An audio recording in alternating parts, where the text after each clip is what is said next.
રાત દિવસની પેટર્ન એ ખૂબ વિશિષ્ટ છે. તો અમે નોર્વે ગયા હતા ત્યારે ત્યાં દિવસનો વારો હતો, એટલે ત્યાં 6 મહિના દિવસ જ હોય, રાત પડે એટલે આપણને 2 દિવસ તો ત્યાં ફેંકે પડે, કારણ કે 24 કલાક તમને એક સરખો પ્રકાશ મળે. સૂરજ હાથને જ ને, આપણે તો સૂરજની દિશાથી નક્કી કરીએ કે ચાલો હવે સવાર પડી ગઈ, હાલો ઉઠો જલ્દી. બપોરા, રોંઢો, સાંજ પડી, રાત પડે, અંધારું થાય, રાત પડી, એવું કાંઈ નહીં, એક સરખો પ્રકાશ. તો એ આપણે વાત કરીએ ત્યારે ઠીક છે, પણ તમે એ વાતાવરણમાં જીવો ત્યારે બહુ અજુગતું લાગે કે અંધારું થાય જ ને, 24 કલાક એક સરખો પ્રકાશ. તો એ ઉનાળો છે અત્યારે નોર્વેમાં, અને ઉનાળો હોવા છતાં અમારે 3 સ્વેટર પહેરવા પડતા હતા, એવો એનો ઉનાળો છે. 6 મહિના બરફ પડે તો 2 થી 2.5 ફૂટ બરફ એ બધા જ રસ્તાઓ ઉપર ને આસપાસના વિસ્તારમાં હોય, અને અંધારું. તો મજાની વાત એ છે કે 24 કલાક સૂર્ય હોય અને 24 કલાક જ્યારે સૂર્ય ન હોય એ વખતની પ્રકૃતિ જોવા માટે દુનિયા ત્યાં આવે છે. તો એ દેશમાં ખાસ કંઈ પાકતું નથી, કારણ કે એટલી બધી ઠંડી હોય, અને થોડોક ટાઈમ સૂર્ય હોય એ 3-4 મહિનાના ગાળામાં એ લોકો થોડી શાકભાજી ને બટેટા ને એવું બધું પકવી લે. પણ આ જે ઉનાળાના દિવસો છે એના જે 5-6 મહિનાના દિવસો છે એમાં ત્યાં દુનિયામાં એ સ્વપ્નમાં પણ આપણે ન જોયા હોય એવા ફૂલો થાય છે. બીજું, નોર્વેની વસ્તી માત્ર 52 લાખ છે, એટલે આપણા એક સામાન્ય રાજ્યથી પણ ઓછી. એ બહુ નાનો દેશ છે, એટલે બહુ નાના દેશ છે. ત્યાં ખેતીવાડી જેવું ખાસ છે. સૌથી સુખી કોણ છે વિશ્વમાં, એના માટે તમને ખબર હશે કે હવે એક આંક નક્કી થયો છે, હેપીનેસ ઇન્ડેક્સ, કે કઈ પ્રજા સુખી છે. તો આખા વિશ્વમાં હેપીનેસ ઇન્ડેક્સ જેનો સૌથી ઊંચો છે એવો એ દેશ છે. એટલે બીજા અર્થમાં કહીએ તો આખા વિશ્વમાં જે બધા રહે છે એમાં સૌથી સુખી લોકો જ્યાં વસે છે એ દેશ નોર્વે છે. તો ત્યાં બધા બહુ સુખી છે, અને ત્યાં દુનિયા આખીના લોકો આ રાત દિવસના કારણે એની આબોહવામાં અને વાતાવરણમાં અને એમાં જે પલટો આવે, ફેરફાર છે એને માણવા માટે આવે છે. એટલે પહેલી વાત એ છે કે એ દેશ અને બીજા એની આસપાસના દેશો એ બધા ટુરિઝમ ઉપર જીવે છે. દુનિયાના બધા સ્થિતિ સંપન્ન લોકો ફરવા આવે છે. અને શું કામ ફરવા આવે છે? તો કે આટલો કેવો નાનો દેશ, તો એ દેશ શેનો બનેલો છે? તો કે 50,000 ટાપુઓનો બનેલો છે. કેટલા? 50,000. એટલે અમુક ટાપુ તો આપણે લોકશાળા જેવા છે, 3 બગીરા, નાના નાના ટાપુ. અને નાના નાના ટાપુઓ જે છે એની વચ્ચે બધે દરિયો છે. હવે તમે વિચાર કરો કે એક કાગળ લો, એની અંદર 50,000 ટપકા મૂકો, અને એ ટપકાઓની વચ્ચે તમે સમુદ્રના પાણીની કલ્પના કરો. તમે હવે સ્માર્ટફોન અહીંયા છે, હમણાં મેં મહિલાનો પ્રયોગ કર્યો તો છોકરા જાતે એને ઊભા કરીને સ્ક્રીન ઉપર યુરોપ કાઢો, પછી યુરોપના દેશો જુઓ, પછી એમાં નોર્વે શોધો, તો બહુ મજા આવતી હતી જોવાની. એમ તમે જોજો તમારા સ્માર્ટફોન. તો એ દરિયાની વિશેષતા શું છે કે ત્યાં ભરતી ઓટ જ નથી થતા, કારણ કે એ જે ટાપુઓ છે એની વચ્ચે જે દરિયો આવી જાય છે એને આસપાસમાં બધી નાની નાની ટેકરીઓ છે, અને એ ટેકરીઓની વચ્ચે આપણે પૃથ્વીના સંદર્ભમાં કહીએ તો એટલા ખાબોચિયા છે, આપણા મોટા મોટા સરોવરો હોય ને એના. તો ત્યાં એવા કાંઠા બંધાયેલા છે કે ત્યાં ભરતી ઓટ નથી, અને દરિયાનું લગભગ સ્થિર પાણી છે. પણ આ દેશના લોકો એટલા સમજુ ને હોશિયાર છે કે તમને ક્યાંય પણ એક દ્વીપ અમસ્તો પણ કચરો જોવાનો, એટલે તમે સમુદ્રના કાંઠે જઈને ઉભા રહો ને તો નીચે 30-35 ફૂટનું તળિયું ચોખ્ખે ચોખ્ખું છે. નીચે પથ્થર પડ્યા હોય ને એકદમ સ્પષ્ટ દેખાય, એટલો દરિયો ચોખ્ખો, એકદમ આસમાની કલરનું પાણી, અને એ પાણીની આરપાર તમે બધું જોઈ શકો એટલો સ્પષ્ટ દેખાય, ક્યાંય પ્રદૂષણ નહીં, બિલકુલ નહીં.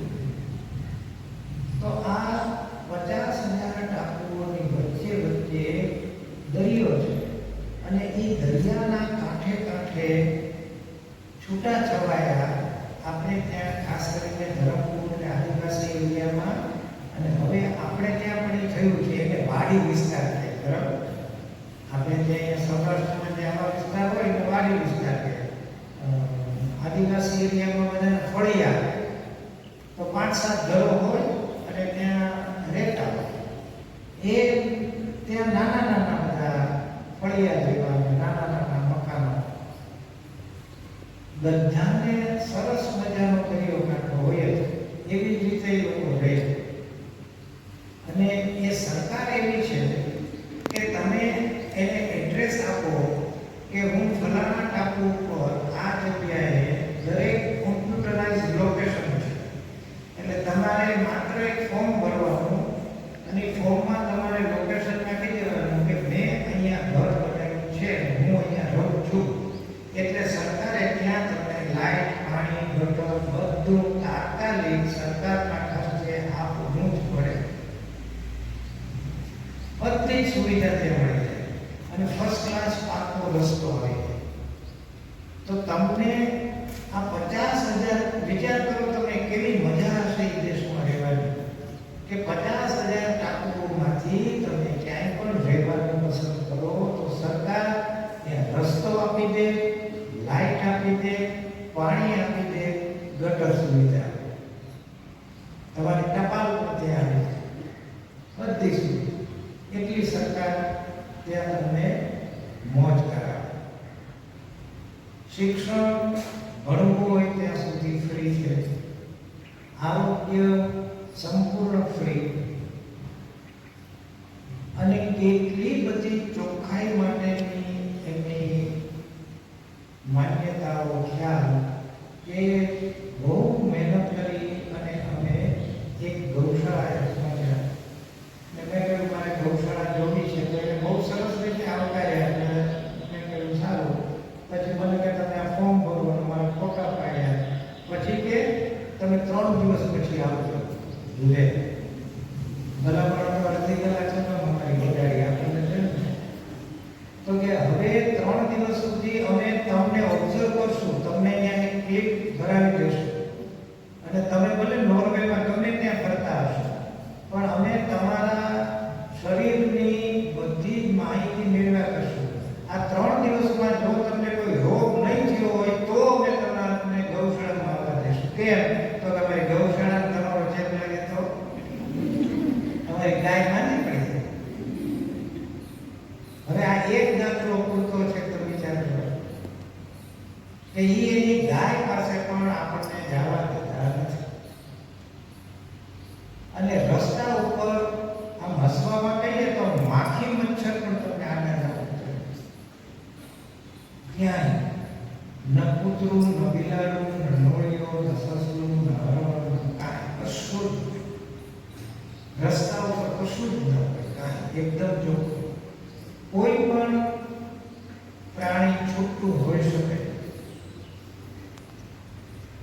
અને ત્યાં આવી પરિસ્થિતિ છે એટલે આપણને એમ થાય તો એને આવક્ષણી છે, તો એને ભગવાનની એવી કૃપા છે કે આ બધા ટાપુઓમાંથી ઘણા બધા ટાપુઓ તો એમને પડે, પણ એ ટાપુઓમાં ડ્રિલિંગ કરે છે તો એમાંથી ઓઇલ પ્રૂફ નીકળે છે, જેના અત્યારે આપણે પેટ્રોલ ડીઝલના ભાવ કેટલા છે. આપણા દેશમાં અત્યારે પેટ્રોલ ડીઝલના ભાવથી જ બધું મોટું છે. તો ત્યાં પેટ્રોલ ડીઝલને કારણે એને ખૂબ આવક છે.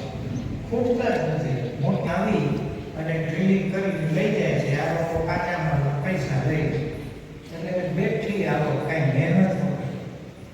એના પ્રદેશમાંથી ઓઇલ કાઢીને બીજા લઈ જાય. તો સૌથી મોટો બિઝનેસ આ ઓઇલનો, બીજો ટુરિઝમનો, ત્રીજો આટલું ચોખ્ખું વાતાવરણ હોવાને કારણે ત્યાં દુનિયાની શ્રેષ્ઠ માછલીઓ થાય છે. એટલે માછલી આધારિત જે બિસ્કિટ બને છે અને માછલી આધારિત અનેક દવાઓ બને છે. હું ને તમે પણ આજે અનેક દવાઓ જે લઈએ છીએ એમાં આપણને ખબર જ નથી કે આ દવાની અંદર જે પ્રકારના કેમિકલ્સ છે એ ક્યાંથી આવે. તો મોટા ભાગની દવાઓમાં આવા માછલીમાંથી મેળવેલા કેમિકલ્સ હોય છે. તો ત્યાં માછલીનો બિઝનેસ બહુ મોટો છે. એટલે ત્યાંની શાળા કોલેજોમાં માછલી આધારિત અભ્યાસક્રમો બહુ છે. આપણે કૃષિ ગોપાલન આધારિત છે, ત્યાં માછલી આધારિત. અને નાના નાના છોકરાને ભૂખ લાગે ને એટલે એની પાસે સરસ નાનકડા યંત્રો હોય. એ દરિયા કાંઠે જઈને બે ત્રણ છોકરા બેસે અને સરસ માછલા પકડી આવે, બહાર નીકળે તો ત્યાં એટલા બધા ફોલ્ડિંગ સરસ સ્ટેન્ડ હોય, ત્રણ એ સ્ટેન્ડ ઉપર માછલું પકવે છે કે ખાય. આ એનો આનંદ, આ એની મજા. તો માછલી આધારિત ઉદ્યોગ છે કે જે માછલીઓમાંથી બહુ સારા બિસ્કિટ બને છે, દવાઓ બને છે, ખોરાક છે. એટલે જેમ આપણે અહીંયા જોઈએ છીએ સવારના પોરમાં શાકભાજીની હરાજી થતી હોય, પછી આપણે કેટલા બધા ટેમ્પા જોઈએ છીએ. હું તો અહીંયા જ્યારે જ્યારે નીકળું ત્યારે મને બહુ જોવું ગમે. અહીંયા સાંજેના અનેક વાર નીકળ્યો હું તો આંબલાના ઓલા ઓટલે લીંબુ ને જમરૂખ એના પોટલા થયા. તો આ વિસ્તારમાં જે જમરૂખ ને લીંબુ ને સીતાફળ ને એવા જે પોટલા પડ્યા ત્યાં એમ અમુક વિસ્તારમાં લોકલ વાઇઝ માછલીઓના બોક્સ પડ્યા. તો માછલીનો એક બિઝનેસ છે. ટુરિઝમ, એટલી સારી હોટેલો છે અને ત્યાંના યુવાન વિદ્યાર્થી ભાઈઓ બહેનો એ ટુરિઝમમાં બહુ કામ કરે છે. એટલે બધી હોટેલ મેનેજમેન્ટનું કામ કરે. બધા જે આવે એને બધું સમજાવવું, શીખવવું. એ તમે કોઈ પણ જગ્યાએ શહેરમાં કે નાના ગામ પાસે જઈને ઉભા રહો, બસ સ્ટેન્ડ છે, માનો કે આપણે અહીંયા છે, બહાર ઉભા રહ્યા પછી ત્યાં સરસ મજાની બધું મોટા મોટા સ્થળોનું લખ્યું હોય, પણ માનો કે કોઈ નાનકડું ગામ કે સ્થળ નથી લખ્યું તો તમે કમ્પ્યુટરની ત્યાં મોટા સ્ક્રીન ઉપર કમ્પ્યુટરથી પણ જાણી શકો. હવે હું અહીંયાથી બહાર નીકળી અને જોઉં કે મારે હવે સણોસરા જવું છે, તો સણોસરા જવા માટે કઈ બસ મળશે એટલે તરત સ્ક્રીન ઉપર આવે કે 26 નંબરની બસ એ તમને સણોસરા લઈ જશે.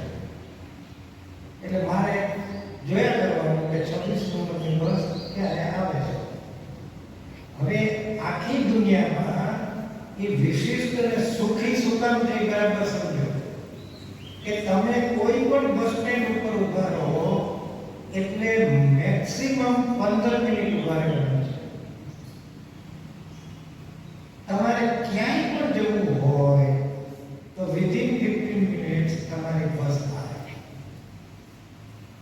અને એ બસ ક્યારે આવશે એના નંબરની આધારે મિનિટમાં. આપણે હજરત પહોંચ્યા સુધીમાં બસ નીકળી ગઈ ને હું પહોંચ્યો તો મારે 15 મિનિટથી વધુ નથી પડે. અને ત્યાં આંકડો આવ્યા કરે કે 26 નંબરની બસ હવે આવે છે, હવે 10 મિનિટ, 8 મિનિટ ઘટતા જાય સમય. અને જે 0 મિનિટ આવે ને ત્યાં તમારી સામે બસ આવે. એ જેવી બસ આવે ને એટલે આમ આપણે ફૂંફાડો પડે ને જોરથી હવા નીકળે ને આખી બસ આમ તમારી તરફ ત્રાસી જાય અને રોડ ને ટચ થઈ જાય. એટલે તમારી પાસે વ્હીલચેર હોય કે નાના મોટા હોય તો આરામથી તમે પેલા ઉપર ચડી જાઓ. બધા ચડી ગયા, એ અંદરના સીસીટીવી કેમેરા જોઈ લે એટલે ગ્રીન સિગ્નલ થાય એટલે આખી બસ વળી બીજો નાનકડો ફૂંફાડો અમારી પાછી આમ સીધી થઈ. એટલી બધી તમારી કાળજી રાખવી કે ન તમે અંદર ફરવા માંગો છો તો તમને ઓનલાઈન ટિકિટ તમે લઈ શકો. હવે અમારે 2 દિવસ બપોર પછીના ગાળામાં ફરવું હતું એટલે સિટી બસની ટિકિટો લીધી તો અમને સૂચના હોટલમાંથી મળી હતી એટલે અમે ટિકિટ હાથમાં રાખતા અને પાસપોર્ટ હાથમાં રાખતા એટલે ગમે ત્યારે ચેકિંગ કરવાના તો આપણે બતાવી દે. તો 2 દિવસમાં કોઈ વાર ટિકિટ ચેક કરવા આવ્યા છે.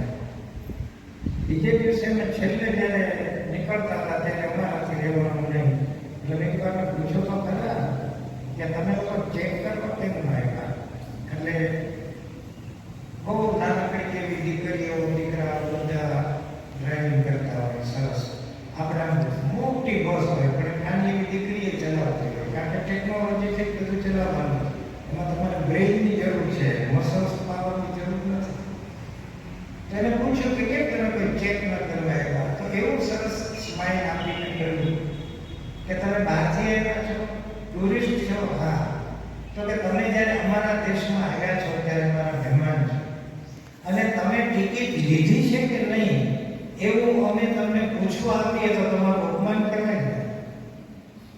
અમે જ્યારે તમને પૂછવા આવીએ છીએ કે જવાબદાર ટિકિટ લીધી છે કે એમ ચડી ગયો છો તો એ તમારું અપમાન કહેવાય. અમે તમારા ઉપર અવિશ્વાસ મૂક્યો કહેવાય.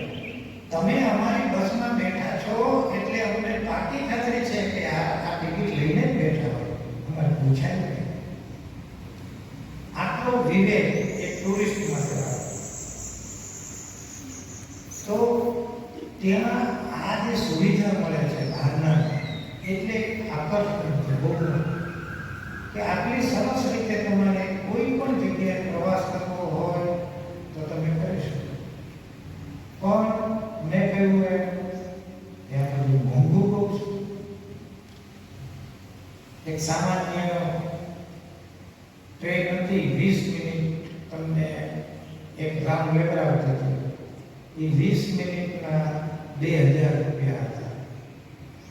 અમે એક 2 ટેકરી વચ્ચે પ્રમાણમાં થોડુંક મોટું એ ઓપન સી એટલે થોડો ખુલ્લો દરિયો, એ દરિયાની વચ્ચે આપણે ઊભા રાખી દે અને પછી તમે ઉપર નીચે જોઈને સૂર્યના પ્રકાશમાં જે કે વાદળોના કલર્સ બદલાતા હોય જોવાનું. તો એ આખો પ્રોગ્રામ એ 3 કલાકનો હતો, 9 થી 11. ત્યાં ઘડિયાળ પ્રમાણે રાત હતી પણ ત્યાં રાત દિવસ તો કઈ હતું જ નહીં. મેં કહ્યું એટલે ધબધબાર સૂર્ય દાદા હતા પણ ઘડિયાળની દ્રષ્ટિએ 24 કલાકની સાયકલની દ્રષ્ટિએ રાત હતી. તો અમે રાતના 9 થી 11ના ગાળામાં ટિકિટ લીધી હતી. દિવસે કથાના બીજા કામ હતા એટલે કીધું કે આપણે રાતનો ઉપયોગ કરીએ. તો એ 9 થી 11 3 કલાકનો કાર્યક્રમ હતો. એના એ લોકોએ 10,000 રૂપિયા એક જણના લીધા. એટલે જો આપણા ખર્ચે આપણે ફરવું હોય તો તમે 2-3 વસ્તુ રોજની જુઓ તો એક દિવસના 25-30,000 રૂપિયા થઈ જાય જોવા. હોટેલમાં તમારે એક દિવસના રહેવાના જમવા સાથે 50,000 રૂપિયા છે. તો આવું મોંઘું છે પણ ત્યાંના લોકોને તો જ મજા છે. પછી આપણે એ થોડું પકડ્યું તો એક બે જગ્યાએ બહુ સરસ અમને મળી ગયું કે બે નાના છોકરાઓ 8મા 9મા ધોરણમાં ભણતા હશે એ ગાર્ડનિંગ કરતા હતા અને ઘાસ કાઢતા હતા, કામ કરતા હતા. બહુ સરસ મજાની દાતરડીઓ હતી, બધું ઇલેક્ટ્રિક, માત્ર એને સામાન્ય કામ જ કરવાનું, બાકી બધું ઓટોમેટિક મશીનથી થાય. કેટલું કામ કરો છો, કેટલા, તો એને પેલા ટપકો જ ન પડે. પછી ખબર પડી કે અહીંયા ગાડી નથી, અહીંયા આખો દિવસ કોઈ કામ કરતું જ નથી. બધું ચૂકવણું 1 કલાકના બેઝ ઉપર થાય. એટલે તમે 1 કલાકથી માંડીને 4 કલાક સુધી કામ કરી શકો. તો એ છોકરો ઘાસ કાઢતો હતો અને એને રૂપિયામાં કન્વર્ટ કરીને ગણતા હતા તો એ છોકરાને 1 કલાક ઘાસ કાઢવાના 12,000 રૂપિયા મળતા.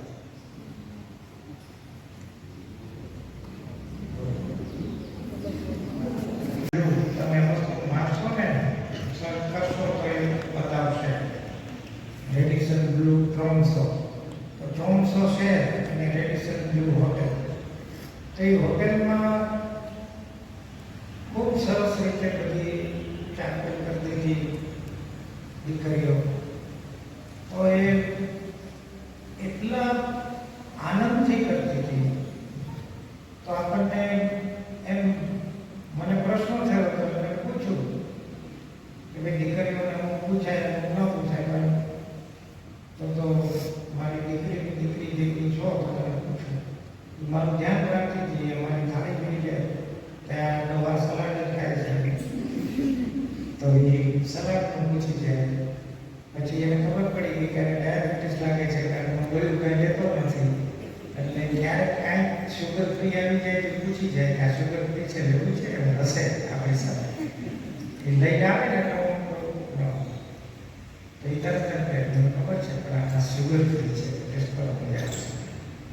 તો આટલું આપણે જાણે કોઈ આપણી દીકરી માં પીરસતી હોય, આગ્રહ કરતી હોય અને બહુ પ્રસન્ન થતી. એટલે મેં કહ્યું કે અમારે ત્યાં આવું કામ કરતા હોય ને મનમાં નિશાસા કાઢતા હોય એ સારું આપણા નસીબ ઉઠલા અને ફલાણાની દીકરી તો સ્કૂટિંગ કરે છે, હું એ ફોટા મારું છું.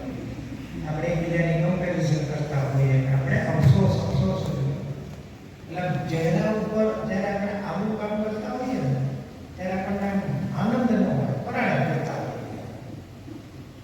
તો એની જગ્યાએ એ બધા બહુ સરસ રીતે કરતા હતા. ત્યારે એને કહ્યું કે અમને અહીંયા 15,000 થી 20,000 રૂપિયા 1 કલાકના મળે છે, પણ તો તારા ચહેરા ઉપર આવી મોજ મસ્તી કેમ છે એ જવાબ મારે સમજવાનો હતો. એણે એમ કહ્યું કે આ મેં મારી પસંદગીથી કરેલું કામ છે, મને કોઈ પરાણે નથી સોંપ્યું. મને કોઈકની ડીશ સાફ કરવી કે કોઈકને જમાડવા કે કોઈકની સેવા કરવી એ મારો શોખ છે, મને એમાં આનંદ છે. પણ આ બધી જગ્યાએ આ બધા દેશોમાં સાધન સામગ્રી સફાઈ માટેના સુવિધાઓ એવી હોય ને કે આપણને અહીંયા જેમ આપણે સાફ કરીએ તો આપણા કપડાં બગડી જાય, છાંટા ઉડે, આપણા નખમાં આપણે ખબર છે ને વાસી ઉગેલું હોય અઠવાડિયા સુધી શાંતિ પાસે જાય. એવું નહીં, બહુ સરસ આપણે નજીકથી જોઈએ તો જ ખબર પડે કે એને ગ્લોવ્સ પહેર્યા છે. નહીંતર એટલા સરસ હોય કે તમારા ટેરવા બરાબર કામ કરી શકે અને છતાં વચ્ચે બહુ સરસ મજાનું મોજું તમે કર્યું હોય. એટલે તમારા હાથને સીધી એ વસ્તુ ન હોય, તમે કામ કરો એના માટેનું સરસ મજાનું ગાઉન તમને પહેરેલું છે એટલે તમારા મૂળ કપડાં ક્યાંય બગડે. તમે જ્યાં વોશ બેસીન ઉપર કામ કરવા જાઓ છો ત્યાં 3-4 પ્રકારના નળ હોય. એકમાં સાદું પાણી હોય, એકમાં ગરમ પાણી હોય, એકમાં ઠંડુ પાણી હોય, એકમાં લિક્વિડ સોપ હોય, એકમાં પાછું ફિનાઇલ નાખેલું હોય. તો તમે ફટાફટ એકમાંથી કાઢતા જાઓ ડીશ એટલે સાફ થતી જાય. તમને એમ લાગે કે આ ડીશ નથી સાફ થઈ એટલે આપણે પછી ઓલો પાથીનો કૂચો અને લઈને ગમે તે કરવાનું એવું કરે ન આવે. એનું તરત એક બીજો નળ હોય ત્યાં મૂકો એટલે એ ભર થતા ડાઘા પૂરું થઈ જાય. તો આવી સફાઈ માટેની કોઈ સુવિધા હોય ને એટલે આપણને કામ કરવામાં મજા આવે. ઊભા કામ કરવાનું હોય, આપણને છાંટા ન હોય. ક્યાં એવું હોય તો એના ચશ્મા પણ હોય કે તમે ચશ્મા પણ પહેરી લો એટલે તમારી આંખને નુકસાન ન થાય. અને દરેકને ફેંકી દેવાની વસ્તુઓ તો પાછી ત્યાં વધારે તમે માથા ઉપર એક ખાસ કરીને બેનો એ ટોપી પહેરી છે એટલે તમારા વાળને પણ કોઈ વજોટી પણ નુકસાન ન થાય. આખા દેશમાં તમને ક્યાંય ખુલ્લી જમીન સીધી ન દેખાય. એટલે સૌથી વધુ મજા એ આવે કે ત્યાં જે બધા ટુરિસ્ટ લોકો આવે ને એ મેક્સિમમ 2 જોડી કપડાં લઈને જ આવે. કારણ કે પરસેવો વળે નહીં અને ધૂળ ઉડે.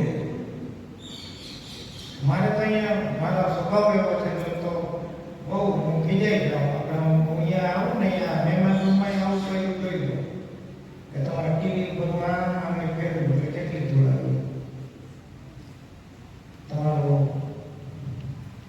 ટીક બોય હોય તો આમ અમે ફેરવીએ એટલે ખબર પડે કેટલી આવી.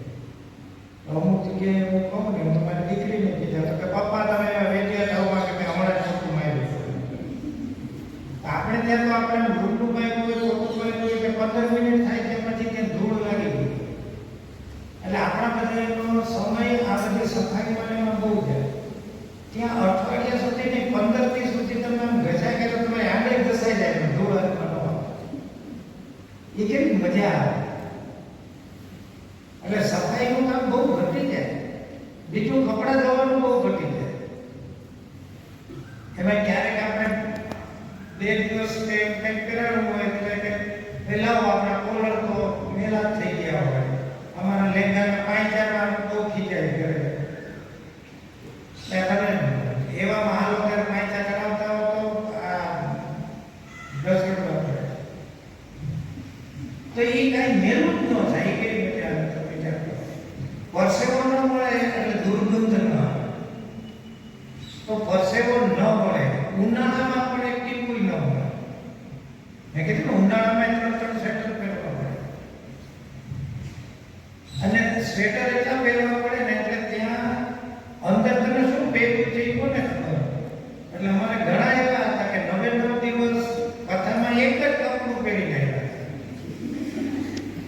અને અહીંયાથી અમારા એક બે મિત્રો અમદાવાદના એમાંથી મારા બેટો 10-12 કંપની લઈને આવ્યા હતા. તો રોજ કંપની બદલ્યા કરે.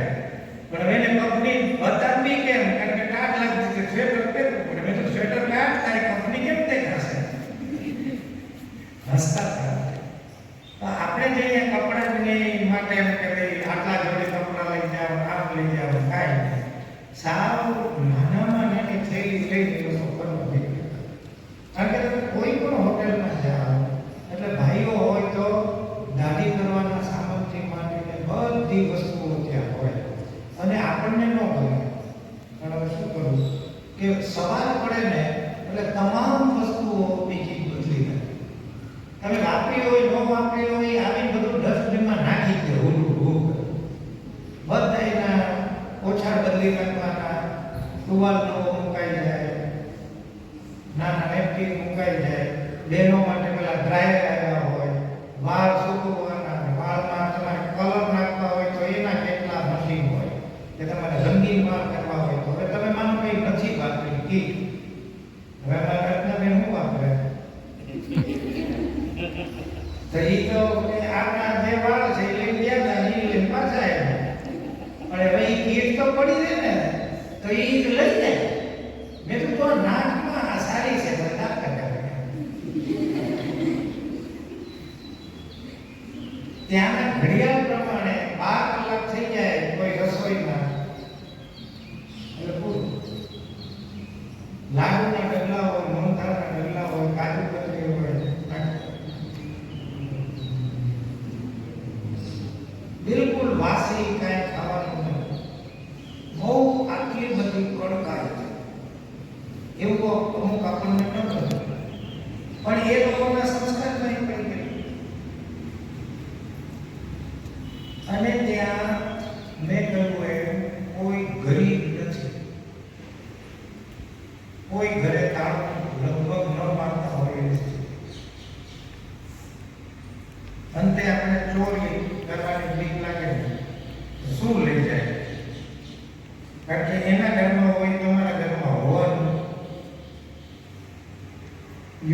યુનિવર્સિટીમાં ગયા હતા તો મને સમજાયું કે આ યુનિવર્સિટીનો સૌથી મોટો માણસ છે એ વાઇસ ચાન્સેલર કહેવાય. એ વાઇસ ચાન્સેલરને જેટલો પગાર છે એટલો ત્યાંના ચોથા વર્ગના કર્મચારી જે સફાઈ કરે છે ને એને એટલા પૈસા મળે.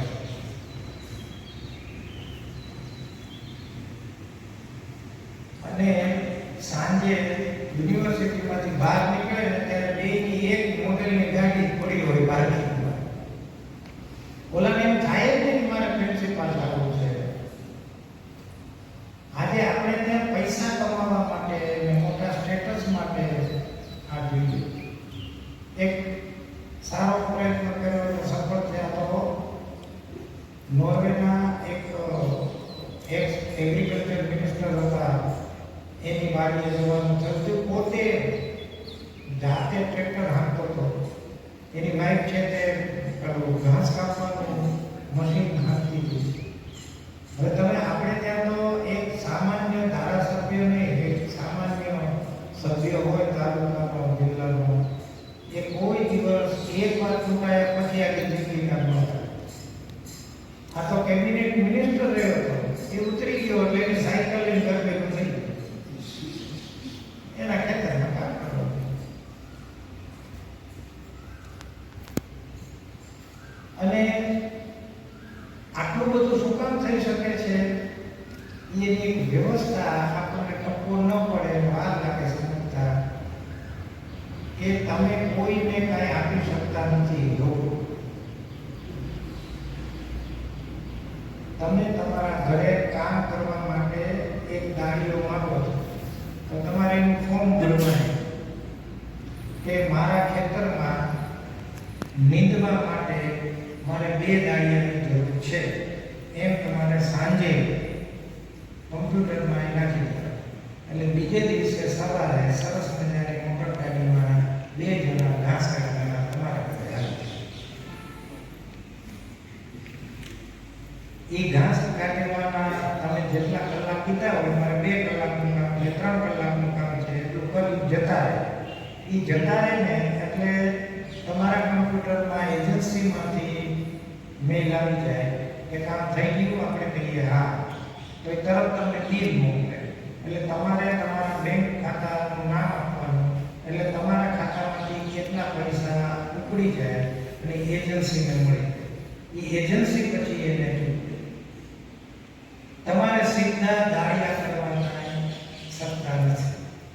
તમે કોઈને સીધા મહેનતાણું આપી શકતા નથી. આપણે અહીંયા લોકશાળા ચલાવીએ છીએ. માનો કે ગુજરાતીના શિક્ષક રિટાયર થયા તો વાઘજીભાઈએ આવો નાખી દેવાનું કે ફલાણી તારીખે મારે ગુજરાતીના અધ્યાપક નિવૃત્ત થાય છે. તો વેરી નેક્સ્ટ ડે બીજા ત્યાં ગુજરાતીના અધ્યાપક આવી ગયા. એના પગારનું એને મળનારા ભાડા ભત્તા એ બધું કમ્પ્યુટરાઇઝ થઈ ગયું. એક પણ સેકન્ડ માણસ વગર કોઈ કામ ડીલે નથી. બધું બેઠું આવી ગયું. અને પછી તમે માનો કે 1 કલાક કામ કર્યું તો તમને 1 કલાકના 12,000 રૂપિયા મળ્યા. તો 12,000 રૂપિયા સરકારે માં ભેગા અને એ તમારા ખાતામાં જમા થાય. એ બધો પૈસો જ્યારે તમે 60 વર્ષના થાવ અને રિટાયર્ડ થાવ ત્યારે તમને ઘરે બેઠા બધું ફ્રી. હદ તો ત્યાં છે કે કોઈ જુવાન છોકરો એમ કહે કે મને કામ કરવાનો મૂડ જ નથી થતો. તો ઓલા કે એવું છે, એને કાઉન્સિલિંગ થાય, તમને બોલાવવામાં આવે તમારા દરેક એરિયામાં એના સેન્ટરમાં. માનો કે આપણા આ એરિયાનું સેન્ટર સોનગઢમાં છે તો તમે સોનગઢ બોલાવો તો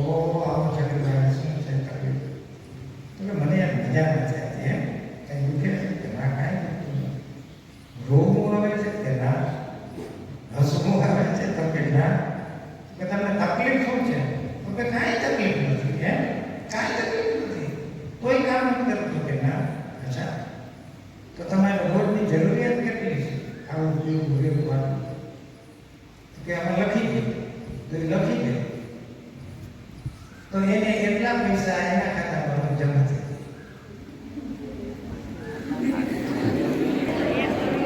એટલે ત્યાંથી ફોન આવે કે હવે ગમે છે, મજા આવે છે,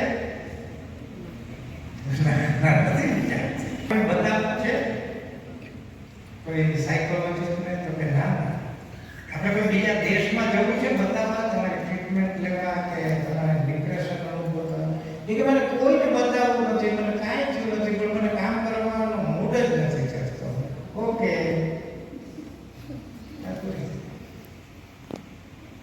આવો દેશ છે. એવી બધી નવાઈ લાગી હતી પેલા 2-3 દિવસ કે આ આટલું મોટું 300 શહેર તે છે, પણ આમાં કોઈ રહે છે કે નહીં? બધા મરી ગયા છે. ન ગાડીનો અવાજ આવે, ન કોઈનો કોલાહલ આવે, ન કોઈ બે જણ વાત કરતા હોય એનો અવાજ આવે. બધી ગાડી ઇલેક્ટ્રિક ગાડી. એટલે તમારી બાજુમાંથી મોટો ટ્રક ગયો કે તમને